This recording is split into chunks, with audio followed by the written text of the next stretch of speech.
நம்ம previous year question பேப்பர்லேருந்து ஒரு some தான் பார்க்க போகிறோம். இது ஒரு ரேஷியோ பேஸ் பண்ண சம்.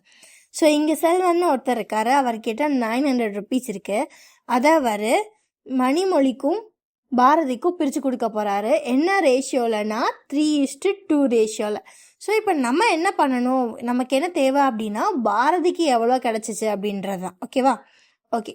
ஸோ இங்கே மணிமொழி பாரதி இவங்க 2 பேருக்கும் 3:2 ரேஷியோவில் கொடுக்க போகிறாங்க. அப்போ மொத்தமாக எவ்வளோ? 3 + 2 5. ஸோ இந்த 5 தான் யார்கிட்ட இருக்குது? செல்வன்ட்ட இருக்குது. செல்வன்ட்ட எவ்வளோ ருபீஸ் இருக்குது? 900 ருபீஸ்.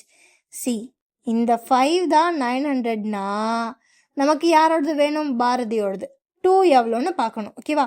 ஸோ இப்படி எழுதிட்டா இந்த பாக்ஸில் நம்ம கேன்சல் அவுட் பண்ணிக்கலாம், உள்ளே வந்தால் மல்டிப்ளை பண்ணணும். ஓகே.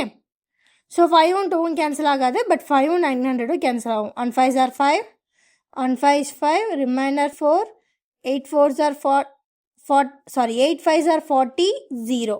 ஸோ இப்போ இது ரெண்டையும் மல்டிப்ளை பண்ணணும். 180 × 2, 360. So option is 3. ஸோ இன்னொரு தடவை சொல்கிறேன். இங்கே ரேஷியோ 3:2, மணிமொழிக்கும் பாரதிக்கும் இது ரெண்டும் சேர்த்தா 5. இந்த 5 தான் என்ன அமௌண்ட் அப்படின்னா செல்வன்ட்ட இருக்க 900. ஸோ 5 தான் 900னா பாரதியோட 2 எவ்வளோன்னு நம்ம பார்த்தோம். ஸோ 5 இதை கேன்சல் பண்ணால் 180 × 2 360. அவ்வளோதான் guys.